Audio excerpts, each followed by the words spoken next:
These people once lived normal lives.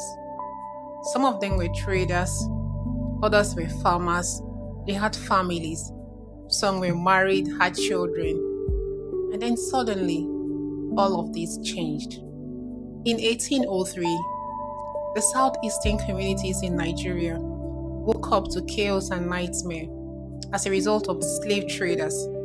These slave traders ripped families apart. They captured and dragged people away from their home. Families were torn apart in moments. Husbands lost their wives. Mothers lost their children. Brothers and sisters were separated from each other and never to see again. They were tied together and forced to walk long distances under armed guard. The journey was harsh and cruel. Those who were weak were either left behind to die or were punished. They were given little food, little water, no kindness was shown to them, and every step they took carried them far away from home. When they finally reached the coast, the nightmare became even worse. Below deck, they were packed into small, tight corners with no space at all. The place was smelly and dirty. The air was foul, with disease-infested rats crawling everywhere. People were wailing out of hunger or pain all through the night. Some even lost their lives.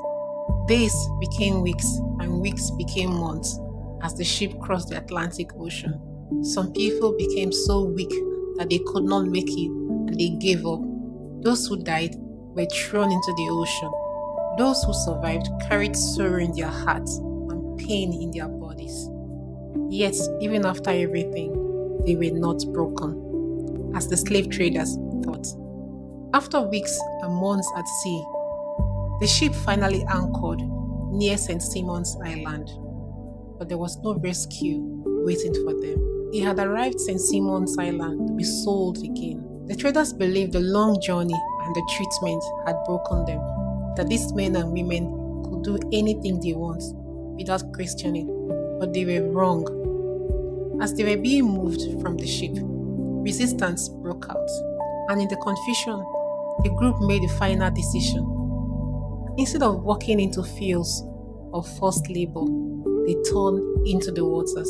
Step by step, they entered the deep, dark, and dangerous water together. Many believed they chose death over slavery. Some stories said they spoke in Igbo language, while others said they sang. They had lost homes, they had lost their families, they had crossed ocean in chains, but they will not lose the last thing they own, their dignity. And so, they all drowned. Instead of becoming slaves, they chose death. That place is now known as Igbo Landing. Over the years, different stories have been told about these brave people. Some people believe that they did not drown at all, that they walked across the water.